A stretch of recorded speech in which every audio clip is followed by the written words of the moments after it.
नमस्कार दोस्तों, इस वीडियो में हम आपको राजस्थान की पूरी 25 सीटों का एग्जिट पोल बताने जा रहे हैं, जिनमें सबसे पहले नाम आता है उदयपुर सीट का। इस सीट पर बीजेपी ने मुन्ना लाल रावत को चुनावी मैदान में उतारा है, वहीं कांग्रेस ने ताराचंद मीणा को चुनावी मैदान में उतारा है। लेकिन इस सीट पर जाति समीकरण और चुनावी माहौल के हिसाब से ताराचंद मीणा की स्थिति मजबूत मानी जा रही है। ऐसे में उदयपुर लोकसभा सीट से ताराचंद मीणा चुनाव जीत सकते हैं। अगली सीट का नाम आता है जोधपुर का। इस सीट पर बीजेपी ने गजेंद्र सिंह शेखावत को चुनावी मैदान में उतारा है, वहीं कांग्रेस ने करण सिंह उसियारड़ा को चुनावी मैदान में उतारा। लेकिन इस सीट पर जाति समीकरण और चुनावी माहौल के हिसाब से कांटे की टक्कर देखने को मिल सकती है। ऐसे में जोधपुर लोकसभा सीट से बीजेपी या कांग्रेस चुनाव जीत सकती है। अगली सीट का नाम आता है चूरू का। इस सीट पर बीजेपी ने देवेंद्र झाझड़िया को चुनावी मैदान में उतारा है, वहीं कांग्रेस ने राहुल कस्बा को चुनावी मैदान में उतारा।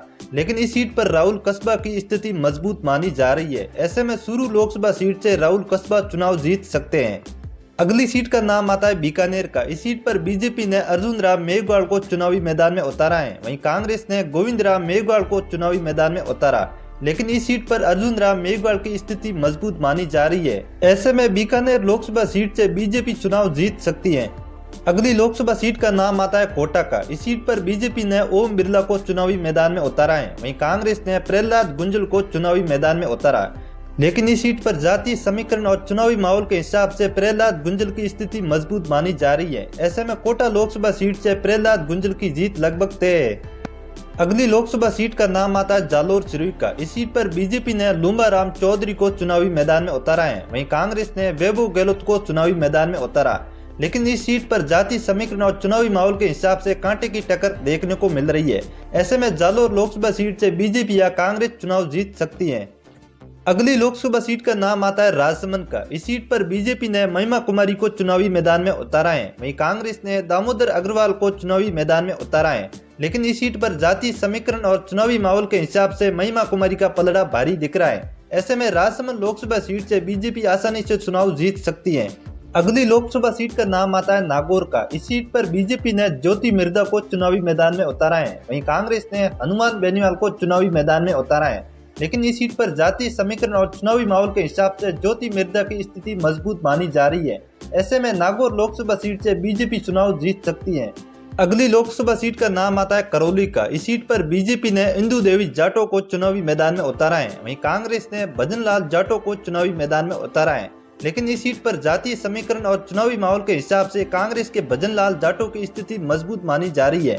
ऐसे में करौली लोकसभा सीट से भजन लाल जाटो की जीत लगभग तय है। अगली लोकसभा सीट का नाम आता है गंगानगर का। इस सीट पर बीजेपी ने प्रियंका बेलान को चुनावी मैदान में उतारा है, वहीं कांग्रेस ने कुलदीप इंदौरा को चुनावी मैदान में उतारा है। लेकिन इस सीट पर जातीय समीकरण और चुनावी माहौल के हिसाब से प्रियंका बेलान की स्थिति मजबूत मानी जा रही है। ऐसे में गंगानगर लोकसभा सीट से प्रियंका बेलान की जीत लगभग तय है। अगली लोकसभा सीट का नाम आता है भरतपुर का। इस सीट पर बीजेपी ने रामस्वरूप कोहली को चुनावी मैदान में उतारा है, वहीं कांग्रेस ने संजना जाटो को चुनावी मैदान में उतारा है। लेकिन इस सीट पर जाति समीकरण और चुनावी माहौल के हिसाब से संजना जाटो की पकड़ मजबूत मानी जा रही है। ऐसे में भरतपुर लोकसभा सीट से संजना जाटो की जीत लगभग तय है। अगली लोकसभा सीट का नाम आता है सीकर का। इस सीट पर बीजेपी ने सुमेवानंद सरस्वती को चुनावी मैदान में उतारा है, वहीं कांग्रेस ने अमरा राम को चुनावी मैदान में उतारा है। लेकिन इस सीट पर जाति समीकरण और चुनावी माहौल के हिसाब से कांटे की टक्कर देखने को मिल रही है। ऐसे में सीकर लोकसभा सीट से बीजेपी या कांग्रेस चुनाव जीत सकती है। अगली लोकसभा सीट का नाम आता है झुंझुनू का। इस सीट पर बीजेपी ने शुभकिरण चौधरी को चुनावी मैदान में उतारा है, वहीं कांग्रेस ने ब्रिजेंद्र ओला को चुनावी मैदान में उतारा है। लेकिन इस सीट पर जाति समीकरण और चुनावी माहौल के हिसाब से ब्रिजेंद्र ओला की मजबूत पकड़ मानी जा रही है। ऐसे में झुंझुनू लोकसभा सीट से ब्रिजेंद्र ओला की जीत लगभग तय है। अगली लोकसभा सीट का नाम आता है अलवर का। इस सीट पर बीजेपी ने भूपेंद्र यादव को चुनावी मैदान में उतारा है, वहीं कांग्रेस ने ललित यादव को चुनावी मैदान में उतारा है। लेकिन इस सीट पर जाति समीकरण और चुनावी माहौल के हिसाब से भूपेंद्र यादव की पकड़ मजबूत मानी जा रही है। ऐसे में अलवर लोकसभा सीट से बीजेपी की जीत लगभग तय है। अगली लोकसभा सीट का नाम आता है दौसा का। इस सीट पर बीजेपी ने कन्हैयालाल मीणा को चुनावी मैदान में उतारा है, वहीं कांग्रेस ने मुरारी लाल मीणा को चुनावी मैदान में उतारा है। लेकिन इस सीट पर जाति समीकरण और चुनावी माहौल के हिसाब से कांटे की टक्कर देखने को मिल रही है। ऐसे में दौसा लोकसभा सीट से बीजेपी या कांग्रेस चुनाव जीत सकती है। अगली लोकसभा सीट का नाम आता है जयपुर ग्रामीण का। इस सीट पर बीजेपी ने राजेंद्र सिंह को चुनावी मैदान में उतारा है, वहीं कांग्रेस ने अनिल चोपड़ा को चुनावी मैदान में उतारा है। लेकिन इस सीट पर जातीय समीकरण और चुनावी माहौल के हिसाब से कांटे की टक्कर देखने को मिल रही है। ऐसे में जयपुर ग्रामीण सीट से बीजेपी या कांग्रेस चुनाव जीत सकती है।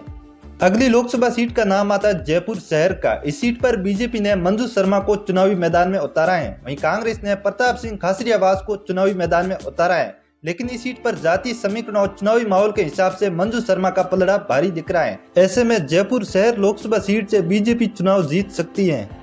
अगली लोकसभा सीट का नाम आता है टोंक सोई माधोपुर का। इस सीट पर बीजेपी ने सुखबीर सिंह जौनपुरिया को चुनावी मैदान में उतारा है, वहीं कांग्रेस ने हरीश चंद्र मीणा को चुनावी मैदान में उतारा है। लेकिन इस सीट पर जातीय समीकरण और चुनावी माहौल के हिसाब से कांटे की टक्कर देखने को मिल रही है। ऐसे में टोंक सोई माधोपुर लोकसभा सीट से बीजेपी या कांग्रेस चुनाव जीत सकती है। अगली लोकसभा सीट का नाम आता है पाली का। इस सीट पर बीजेपी ने पीपी चौधरी को चुनावी मैदान में उतारा है, वहीं कांग्रेस ने संगीता बेनीवाल को चुनावी मैदान में उतारा है। लेकिन इस सीट पर जातीय समीकरण और चुनावी माहौल के हिसाब से पीपी चौधरी की पकड़ मजबूत मानी जा रही है। ऐसे में पाली लोकसभा सीट से बीजेपी की जीत लगभग तय है। अगली लोकसभा सीट का नाम आता है अजमेर का। इस सीट पर बीजेपी ने भागीरथ चौधरी को चुनावी मैदान में उतारा है, वहीं कांग्रेस ने रामचंद्र चौधरी को चुनावी मैदान में उतारा है। लेकिन इस सीट पर जातीय समीकरण और चुनावी माहौल के हिसाब से भागीरथ चौधरी की पकड़ मजबूत मानी जा रही है। ऐसे में अजमेर लोकसभा सीट से बीजेपी की जीत लगभग तय है। अगली लोकसभा सीट का नाम आता है झालावाड़ का। इस सीट पर बीजेपी ने दुष्यंत सिंह को चुनावी मैदान में उतारा है, वहीं कांग्रेस ने उर्मिला जैन को चुनावी मैदान में उतारा है। लेकिन इस सीट पर जातीय समीकरण और चुनावी माहौल के हिसाब से दुष्यंत सिंह की स्थिति मजबूत मानी जा रही है। ऐसे में झालावाड़ लोकसभा सीट से बीजेपी की जीत लगभग तय है। अगली लोकसभा सीट का नाम आता है चित्तौड़गढ़ का। इस सीट पर बीजेपी ने सीपी जोशी को चुनावी मैदान में उतारा है, वहीं कांग्रेस ने उदयलाल आंजना को चुनावी मैदान में उतारा है। लेकिन इस सीट पर जातीय समीकरण और चुनावी माहौल के हिसाब से कांटे की टक्कर देखने को मिल रही है। ऐसे में चित्तौड़गढ़ लोकसभा सीट से बीजेपी या कांग्रेस चुनाव जीत सकती है। अगली लोकसभा सीट का नाम आता है भीलवाड़ा का। इस सीट पर बीजेपी ने दामोदर अग्रवाल को चुनावी मैदान में उतारा है, वहीं कांग्रेस ने सीपी जोशी को चुनावी मैदान में उतारा है।